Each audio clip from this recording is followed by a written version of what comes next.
सरकारले बाढी पहिरोबाट घरबास गुमाएका नागरिकको घर बनाउन र घडेरी जोड्न सघाउन थालेको छ। बाढी पहिरोबाट क्षति पुगेका परिवारलाई घर घडेरीका लागि सरकारले अनुदान दिन लागेको यो पहिलो पटक हो। अहिले 2077 सालको मनसुनबाट क्षति बेहोरेका परिवारलाई यसरी सघाउन लागेको हो। यसका लागि सरकारले मनसुनजन्य विपद प्रभावित निजी आवास पुनर्निर्माण तथा पुनर्स्थापना अनुदान कार्यविधि 2077 जारी गरेको छ। यसअनुसार लाभग्राहीको पहिचान स्थानीय विपद व्यवस्थापन समितिले गर्नेछ। लाभग्राहीको अन्तिम सूची भने जिल्ला विपद व्यवस्थापन समितिले तयार पार्नेछ। सम्बन्धित ओडा र लाभग्राही बीच सम्झौता भएपछि पुनर्निर्माणको काम अघि बढ्नेछ। घर बनाउन दिइने अनुदान रकम हिमाली जिल्लामा 5 लाखसम्म, पहाडी जिल्लामा 4 लाखसम्म, तराईका जिल्लामा 3 लाख रुपैयाँसम्म हुन्छ।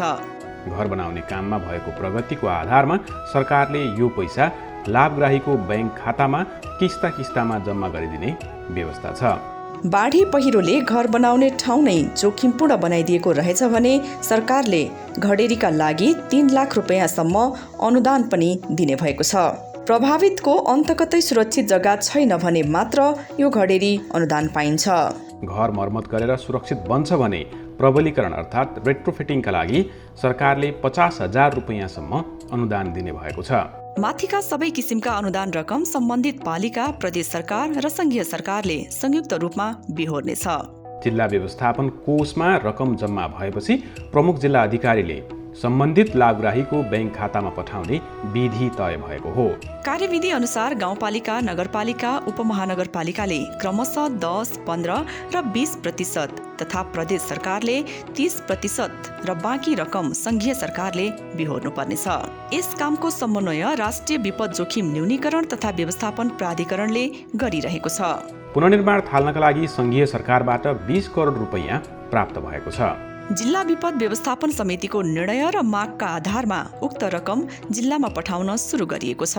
पोहोरको बाढी पहिरोले क्षति पुर्याएको म्याग्दी जिल्लाका 247 निजी घर पुनर्निर्माण तथा पुनर्स्थापनाका लागि पहिलो किस्ता स्वरूप बेहोर्नु पर्ने रकम संघीय सरकारले पठाइसकेको छ।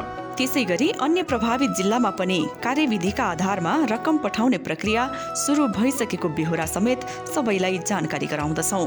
पोहोर बढी प्रभावित जिल्लाहरूमा सिन्धुपाल्चोक, बागलुङ, बाजुरा, अछाम, म्याग्दी, कालीकोट, नुवाकोट, जाजरकोट, दार्चुला, बझाङ, दाङ, गोर्खा, मकवानपुर, तनहु, अर्घाखाँची, स्याङ्जा, रसुवा, धनकुटा, सङ्खुवासभा, गुल्मी, मोरङ लगायत छन्। विपद पश्चातको पुनर्निर्माण तथा पुनर्स्थापनाको काम आफैमा जटिल र चुनौतीपूर्ण हुन्छ। सबै तहका सरकार तथा सरोकारवाला निकाय तथा व्यक्तिहरूको सहयोग नभई यो काम सार्थक हुन मुस्किल हुन्छ। यसर्थ सरकारको यो कल्याणकारी अभियानमा सबैको साथ र सहयोगको अपेक्षा समेत गर्दछौँ। धन्यवाद। विपद बारे चासो राखौं, चनाखो बनाऊ। राष्ट्रिय विपद जोखिम न्यूनीकरण तथा व्यवस्थापन प्राधिकरण।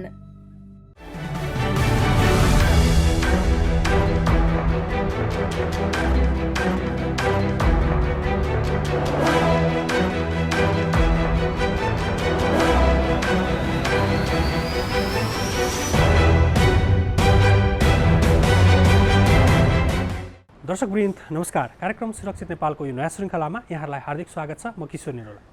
राष्ट्र विपद जोखिम न्यूनीकरण तथा व्यवस्थापन प्राधिकरण र नेपाल टेलिभिजनको संयुक्त प्रस्तुति कार्यक्रम सुरक्षित नेपालमा हामीले नेपालमा हुन सक्ने र जान सक्ने प्राकृतिक र गैर प्राकृतिक विपदबारे यहाँहरूलाई जानकारी दिँदै क्षति न्यूनीकरणको लागि प्रयासस्वरूप हामीले यो कार्यक्रम निर्माण गर्दै आएका छौँ। साथसाथै प्राधिकरणले हप्ताभरि गरेका विभिन्न किसिमका गतिविधि समेत कार्यक्रममा चर्चा गर्दै आएका छौँ। आजको श्रृङ्खलामा हामीले आगलागीजन्य विपदसँग सम्बन्धित निर्माण भएको कार्यविधिलाई विशेष रूपमा चर्चा गर्दैछौँ। दर्शकबिन, गत कार्तिक 29 गते मुगुको गमगढीमा भीषण आगलागी भयो र आगलागीमा क्षति पुगेका परिवारहरूका लागि राष्ट्र विपद जोखिम न्यूनीकरण तथा व्यवस्थापन प्राधिकरणले पुनर्स्थापनाको कामलाई तीव्रता दिएको छ। आगलागीजन्य विपदमा परेका परिवारहरूसँग सम्बन्धित कार्यविधि निर्माण भएपछि यो विषय अगाडि बढेको हो। आजको पहिलो विषयवस्तु स्वरूप यो विषय चर्चा गर्दैछौँ। मुगुको गमगढीमा गत कार्तिक 29 गते भएको भीषण आगलागीमा 35 करोड 55 लाख बराबरको धनमाल क्षति हुनुका साथै 18 परिवार पूर्ण रूपमा विस्थापित भएका थिए। मुगु सदरमुकाम गमगढीको तल्लो बजारमा भएको आगलागी नियन्त्रणमा लिनको लागि तत्कालै प्रयासपछि विस्थापित परिवारको व्यवस्थापन स्थानीय प्रशासनको सहयोगमा गरिएको थियो। लगत्तै हामीले यो जिल्ला विपद व्यवस्थापन समितिको बैठक बसेर त्यसलाई अब हामीले सहयोग गर्न सक्ने सहयोगी मनहरूलाई सङ्घ संस्थाहरूलाई आह्वान गरेका थियौँ र चाहिँ हामीले आफ्नो तर्फबाट पनि जिल्ला प्रशासनको तर्फबाट पनि हामीले तत्काल सहयोग नगद र चाहिँ केही सामग्रीहरू चाहिँ उहाँहरूलाई राहतहरू उपलब्ध गराएका थियौँ। त्यसै गरी विभिन्न सङ्घ संस्था र व्यक्तिहरू सहयोगी मनहरूले पनि हालसम्म धेरै चाहिँ रकम उहाँहरूलाई चाहिँ रकम चाहिँ खाद्यान्न लगायतको तर्कबाट र भाँडाकुँडादेखि धेरै कुराहरू उहाँहरूले उपलब्ध गराइसक्नु भएको छ। हालसम्म विभिन्न चरणमा गरेर लाखौँ रुपियाँ बराबरको सहयोग जिल्ला प्रशासन मार्फत भइसकेको छ। तत्कालीन समस्या समाधानका लागि सबै किसिमको सहयोग जुटे पनि स्थानीय घर पुनर्निर्माणका लागि रकम अपुग भएको गुनासो प्रभावित परिवारहरूले गरेका छन्। हामीलाई सबभन्दा ठुलो समस्या 3 तहको सरकार मिलेर हामीले एउटा घर चाहियो। घरमा चाहिँ यो बुढाबुढी छ, बच्चाहरू छ, यसो पुस माघको चिसो एकदम चाहिँ भोग्नु गाह्रो छ। हेर्नु आगो बाले पनि हावा लाग्छ, भाल्ने ठाउँ छैन, समस्या छ। सरकारले हामीलाई यो दुःख पीडाहरू बुझिदिएर हामीलाई घरको व्यवस्था गरिदिएले सबभन्दा ठुलो चाहिँ आशा छ हाम्रो। त्यही हेर्नुहोस्, हामीलाई एउटा बस्ने बाससम्म भइदिएको भए हामी धेरै हुन्थ्यौँ। हाम्रो सरकारले एउटा केही नभए पनि एक तलेसम्म भए पनि हामीलाई बासको व्यवस्था गरिदिएको भए हामी धेरै आभार मान्ने थियौँ, किनकि हामी धेरै पीडित छौँ। आगलागीजन्य विपद प्रभावित निजी आवास पुनर्निर्माण तथा पुनर्स्थापना अनुदान वितरण कार्यविधि अनुसार जिल्ला प्रशासन कार्यालयलाई विभिन्न किस्ताका रकमहरू उपलब्ध भइसकेको छ भने मापदण्डमा परेका परिवारको पुनर्निर्माण कार्य छिट्टै सुरु गरिने जिल्ला प्रशासन कार्यालयले जनाएको छ। पुनर्निर्माणको लागि राहत स्वरूप चाहिँ तपाईँको 2 किस्तामा रकम उपलब्ध गराउने गरी रकम जिल्ला प्रशासन कार्यालयले उपलब्ध गराउने गरी प्राप्त भएको छ। यसको लागि केही मापदण्डहरू तोकिएको छ, जसको लागि क्षतिको रकमको आधारमा क्षतिको चाहिँ कसको क्षतिको त्यही आधारमा 1 लाखदेखि 4 लाख रुपियाँसम्म चाहिँ उहाँहरूले चाहिँ तपाईँको पुनर्निर्माणको लागि चाहिँ रकम पाउने व्यवस्था गरिएको छ। र त्यसमा चाहिँ नक्सा पास गर्नुपर्ने र स्थानीय चाहिँ भवन मापदण्ड अनुसार स्थानीय चाहिँ पालिकामा गएर यो सम्झौता गर्नुपर्ने कुरा छ। सम्झौता भइसकेपछि मात्रै हामीले चाहिँ जिल्ला प्रशासनबाट रकम हाल्नुपर्ने व्यवस्था छ। यो कुरा चाहिँ भइसकेपछि घर आगलागीबाट क्षति भएका मानिसहरूको भनाइ के छ भने यो रकम क्षतिको आधारमा भएन, हामीलाई एउटै खालको चाहिँ तपाईँ कम्तीमा पनि सबैले बराबर पाउने गरी 4 लाख रुपियाँसम्मको भएपछि हुन्थ्यो कि घर बनाउनलाई सजिलो हुन्थ्यो कि भन्ने खालको निवेदन दिनुभएको छ उहाँले। त्यो निवेदन हामीले प्रदेश सरकारमा पनि पठाइदिएको छौँ। त्यही अनुसार मैले कुरा पनि गरेँ र मुख्य कुरा अहिले चाहिँ त्यो विषयमा केही निर्णय आइसकेको छैन। र अहिले हामीलाई प्राप्त भएको कुरा के छ भने प्रदेश सरकारबाट चाहिँ 1 लाखदेखि 4 लाख रुपियाँसम्म चाहिँ घर निर्माणको लागि 2टा किस्तामा सम्झौता गरियो भने नगरपालिकासँग चाहिँ रकम उपलब्ध गराउने भन्ने खालको छ। त्यो कुरामा उहाँहरूले चाहिँ सुरुवात गर्नुभएको छैन। र अहिले उहाँहरूले चाहिँ विभिन्न सङ्घ संस्थाहरूबाट चाहिँ लगभग 2 लाख जति चाहिँ उहाँले नगद प्राप्त गरिसक्नु भएको छ। उहाँले लत्ता कपडाको कुनै समस्या छैन। 15-20 भन्दा बढी चाहिँ तपाईँको कम्मल उहाँहरूलाई चाहिँ प्राप्त भइसकेको छ। भाँडाकुँडा, ग्यास, त्यसपछि लगायत धेरै कुराहरू प्राप्त भइसकेको छ। क्षति भएको घर पुनर्निर्माणका लागि स्थानीय निकायसँग पीडित पक्षले सम्झौता गर्नुपर्नेछ र कतिपय परिवारहरू कार्यविधिभित्र नपर्ने सम्भावनाले पनि पुनर्निर्माणको काम ढिलाइ भएको बताइएको छ। प्रत्येक घरधुरी 40,000 चाहिँ राहत वितरण गरेका छौँ भने र त्यसै गरी चाहिँ त्यो घरमा पसल गरी बस्ने मान्छेहरूको लागि हामीले प्रति व्यक्ति 20,000 र त्यसै गरी घर बहालमा बस्ने व्यक्तिको प्रति व्यक्तिका रूपमा हामीले 10,000 रुपियाँ चाहिँ नगद उहाँलाई राहत वितरण गरेका छौँ भने अहिले प्रदेश सरकार अन्तर्गत यो उहाँ जो चाहिँ व्यक्तिहरूको घर जलेर नष्ट भएको छ तिनीहरूको घर पुनः निर्माण गर्नको लागि एउटा कार्यविधि बनाएर हामी कहाँ पठाएको छ र त्यो कार्यविधि अनुसार सम्बन्धित व्यक्तिहरूले जुन घर जलेको व्यक्तिहरू छन् उहाँहरूले नक्सा बनाइसकेपछि केही प्रतिशत रकम उहाँहरूको खातामा पेशी स्वरूप हाल्ने र घर पुनः सबै निर्माण गरिसकेपछि अन्तिम किस्ता सबै चाहिँ पैसा चाहिँ हाल्ने किसिमको चाहिँ नगरपालिकाले जिल्ला प्रशासन कार्यालयमा चाहिँ सिफारिस गर्ने एउटा प्रावधान छ।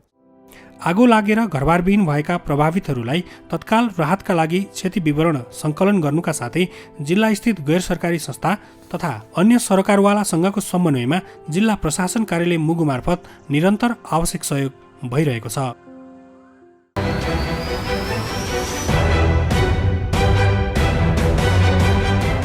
दर्शकबिन्दु, राष्ट्र विपद जोखिम न्यूनीकरण तथा व्यवस्थापन प्राधिकरणले आगलागीजन्य विपद प्रभावित निजी आवास पुनर्निर्माण तथा पुनर्स्थापना अनुदान वितरण कार्यविधि 2078 कार्यान्वयनमा ल्याएको छ।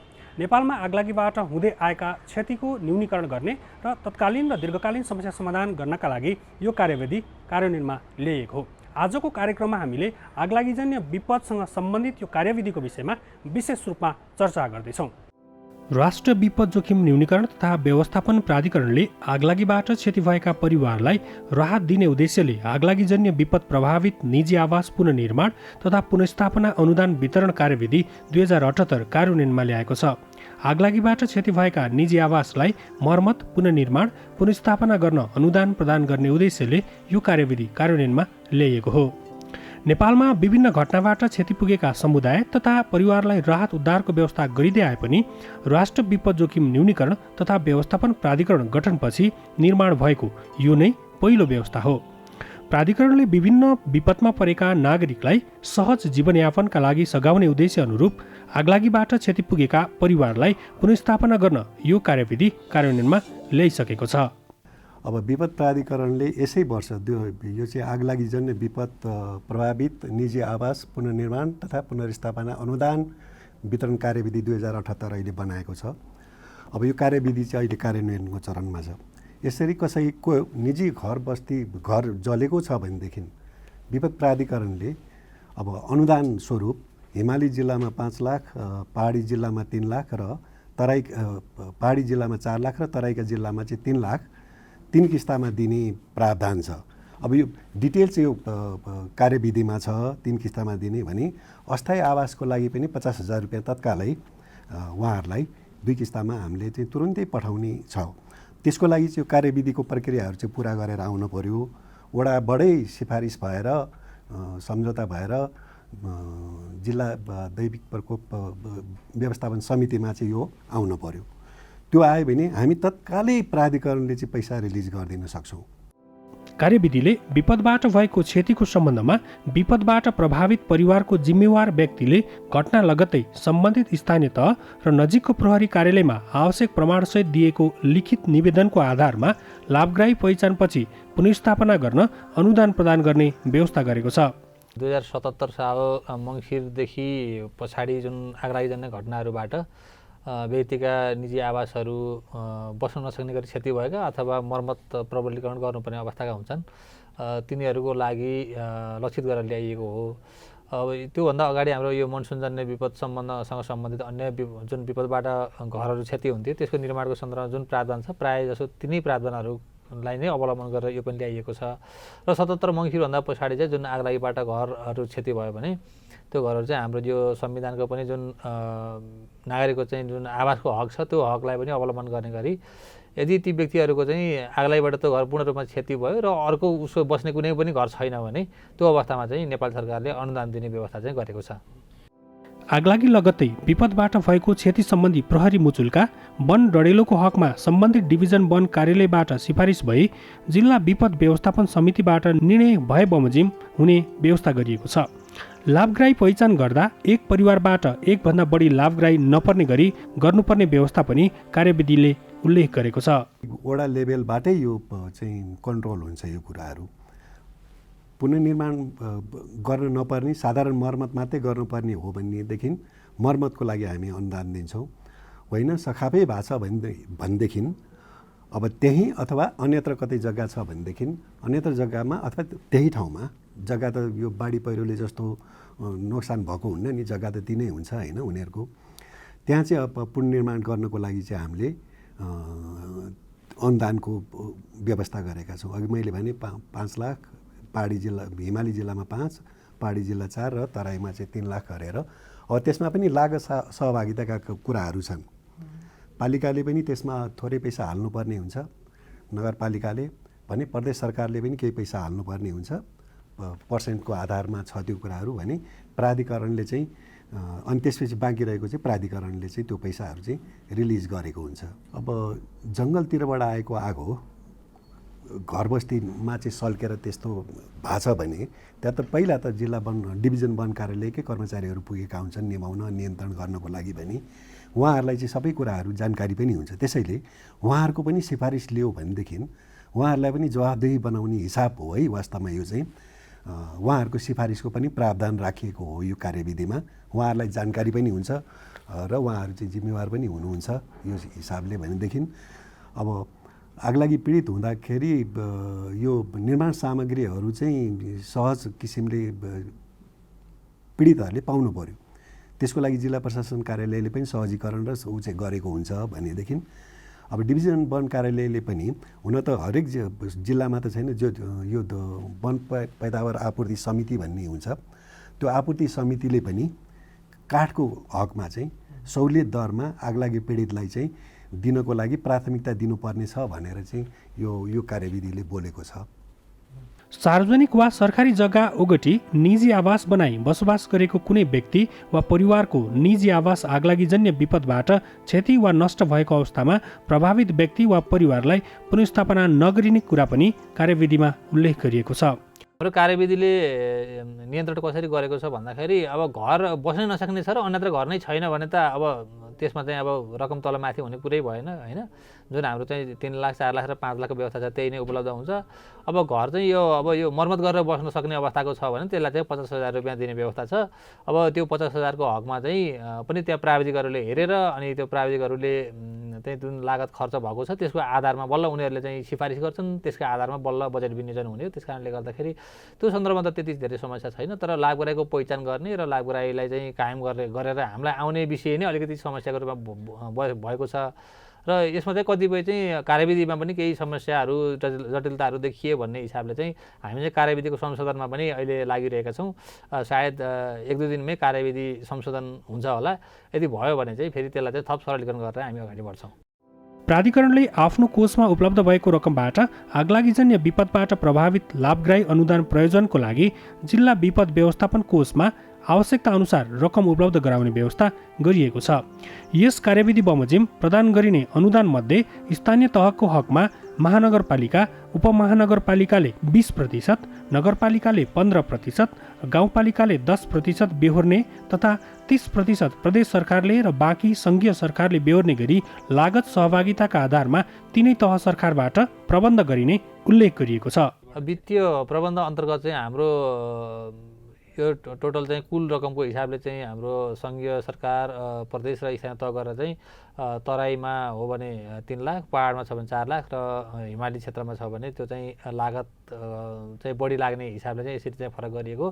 त्यो अन्तर्गत चाहिँ हाम्रो चाहिँ गाउँपालिकाको हकमा छ भने चाहिँ हामीले चाहिँ 60%, नगरपालिकाहरू छ भने त्यसमा चाहिँ हाम्रो 55% र उपमहानगर महानगर छ भने त्यसमा चाहिँ 50% चाहिँ सङ्घीय सरकारले बेहोर्ने, 30% चाहिँ तपाईँको प्रदेश सरकारले बेहोर्ने र बाँकी चाहिँ स्थानीय तहले बेहोर्ने भन्ने व्यवस्था छ। त्यो चाहिँ हाम्रो गाउँपालिकाहरूले 10% मात्रै बेहोर्नुपर्छ, नगरपालिकाहरूले 15% र अब उपमहानगर महानगर छ भने उनीहरूले चाहिँ 20% बेहोर्ने भन्ने चाहिँ हाम्रो अनुदानको व्यवस्था छ। आगलागीजन्य विपदबाट क्षतिग्रस्त निजी आवास मर्मत वा अस्थायी आवास अनुदान मर्मत वा अस्थायी आवासका लाभग्राहीले सम्झौता अनुसार काम सुरु गरेको अवस्थामा 25,000 र कार्य सम्पन्न गरेको प्राविधिक जाँचपास प्रतिवेदनको आधारमा 25,000 गरी जम्मा 50,000 रुपैयाँ, निर्माण सम्पन्न गरिसकेपछि प्राविधिकको अन्तिम जाँच प्रतिवेदनको आधारमा अन्तिम किस्ता बापत हिमाली जिल्लामा 2 लाख, पहाडी जिल्लामा 1,50,000 र तराईका जिल्लामा 1 लाख भुक्तानी गरिनेछ। लाभग्राहीले घर निर्माण वा मर्मत वा अस्थायी आवास अनिवार्य रूपमा भूकम्प प्रतिरोधी प्रविधि अनुसरण गर्ने गरी भवन संहिताले तोके बमोजिम गुणस्तर कायम गर्ने गरी सम्झौता गर्नुपर्नेछ। साबिकमा चाहिँ अब घरहरू बनाउने, त्यस पछाडि चाहिँ अब प्राविधिकहरू पनि नजाने, घरहरू पनि भूकम्पमैत्री पनि बनाएको नबनाएको भन्ने कुरा यकिन नगरिकनै घर बनाउने, त्यस्ता खालका समस्याहरू देखिए। त्यस कारणले गर्दाखेरि त्यसलाई पनि हामीले अहिलेको संशोधन मार्फत समेटेका छौँ।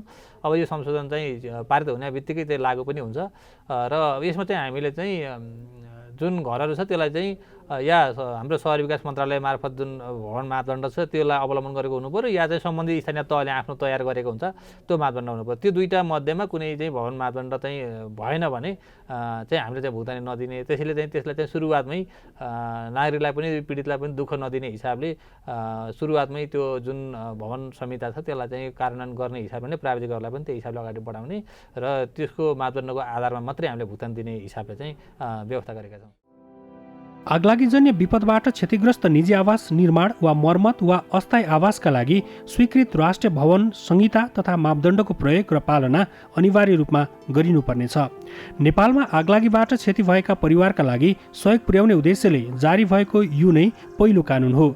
यसअघि विभिन्न शीर्षकमा पीडित परिवारलाई र प्रभावित परिवारलाई राहत वितरण गरिए पनि कानुनत गरिएको यो व्यवस्थाले आगामी दिनमा क्षति न्यूनीकरण गर्न पीडित परिवार र समुदायलाई सरकारले आवश्यक सहयोग गर्ने गरी कानुनी रूपमा नै सुनिश्चितता प्रदान गरेको छ। यद्यपि कार्यविधि कार्यान्वयनका लागि थुप्रै चुनौतीहरू पनि रहेका छन्। मूलतः जनतालाई कार्यविधिबारे बुझाउने एउटा महत्त्वपूर्ण चुनौतीको रूपमा रहेको छ भने जनतालाई मात्रै होइन, सरकारी निकायहरू, जिल्ला विपद व्यवस्थापन समिति, त्यसमा यस सम्बद्ध काम गर्ने कर्मचारीहरू, त्यस्तै स्थानीय विपद व्यवस्थापन समिति अथवा स्थानीय तहमा विपद सम्बद्ध काम गर्ने कर्मचारीहरू, उहाँहरूलाई पनि यो विषयमा हामीले बुझाउनु पर्ने पूर्ण रूपमा उहाँहरूले पनि बुझिन सकेको अवस्था छ। यो पनि एउटा चुनौतीको रूपमा छ भने पुनर्निर्माणमा चाहिँ का सन्दर्भमा प्राविधिक जनशक्तिहरू खटाउने कुराहरू अर्को महत्त्वपूर्ण चुनौती छ। किनकि जिल्ला विपद व्यवस्थापन समितिमा आफ्ना छुट्टै प्राविधिक जनशक्ति छैनन्।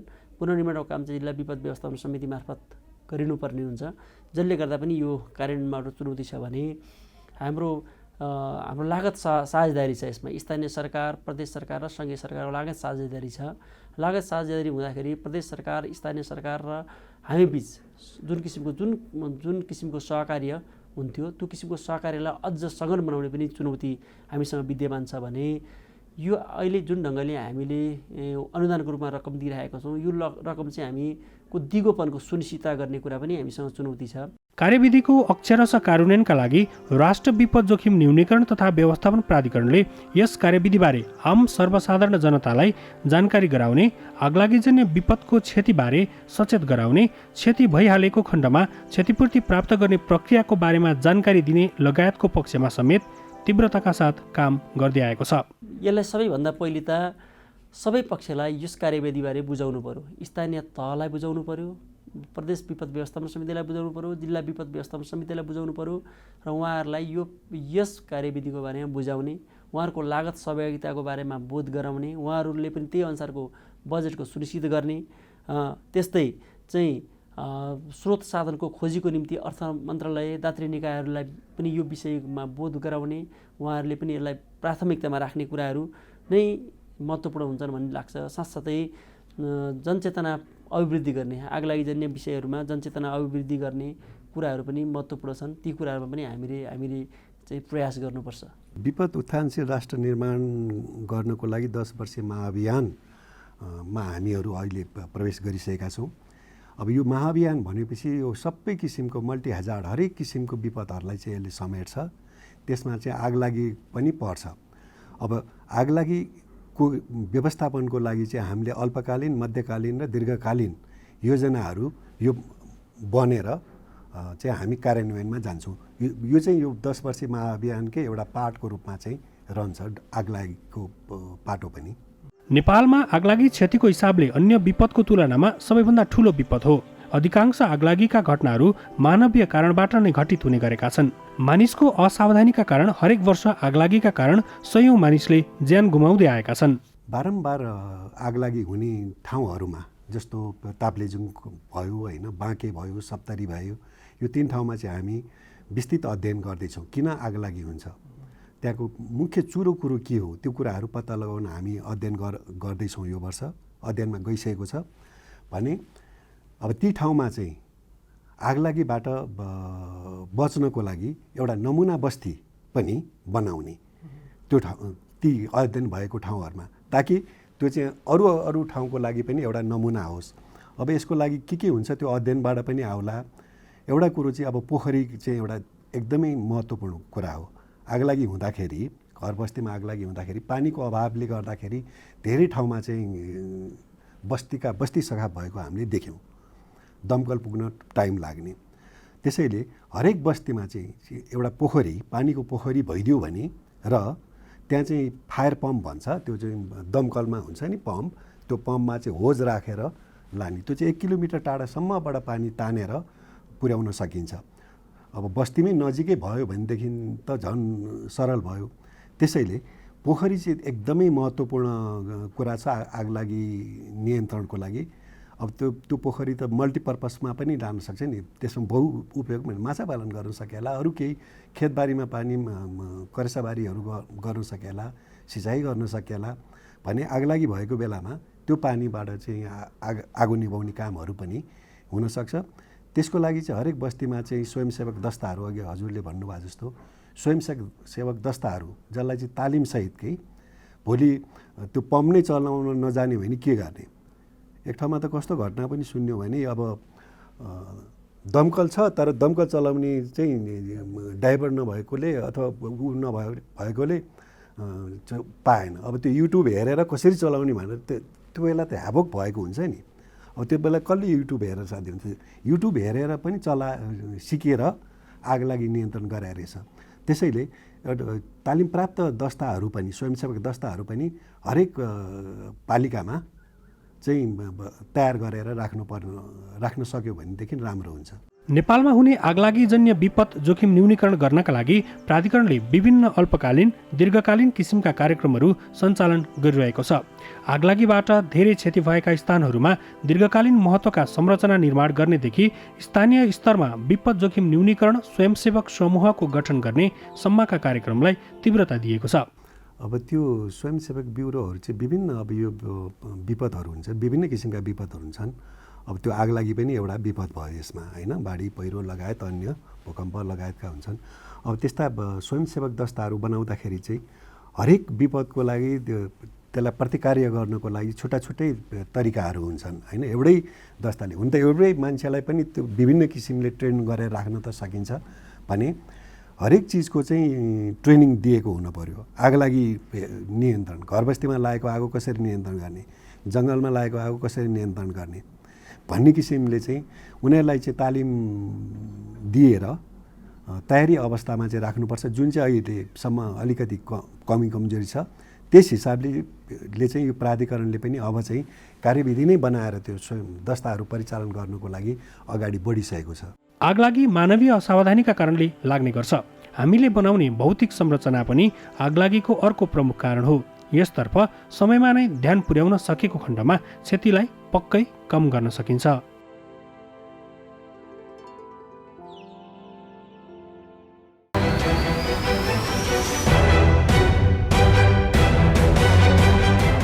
दर्शकवृन्द, आगलागीबाट हुने क्षति न्यूनीकरण गर्नको लागि व्यक्तिगत सतर्कता सबैभन्दा महत्त्वपूर्ण विषय बनेको छ। विशेष गरी हामीले घरमा प्रयोग गरिने विद्युतीय उपकरण र अन्य विभिन्न खालका उपकरणको सन्दर्भमा हामीले थोरै मात्रै चासो र चनाखो हुन सकेको खण्डमा आगलागीबाट हुँदै आएको क्षतिलाई पक्कै न्यूनीकरण गर्न सकिन्छ। हस्त दर्शकवृन्द, आजको कार्यक्रमबाट हामी सबै बिदा चाहन्छौँ। अर्को साता नयाँ विषयवस्तुका साथ यहाँहरूमाझ उपस्थित हुने नै छौँ। यहाँहरू नेपाल टेलिभिजन हेर्दै गर्नुहोला। नमस्कार।